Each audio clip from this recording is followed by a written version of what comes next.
ఎట్లా బతుకుడు ఎలా బతుకుడు తెలంగాణ జిల్లాలోన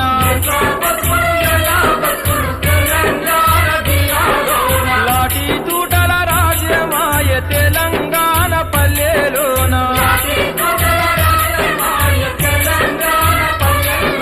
మీసం మొలిసిన కొడుకుల చూసి ఆశాలెన్నో పెంచుకుంటే చదువుకొని గొప్పోళ్ళయి సాతరని కలలు గంటే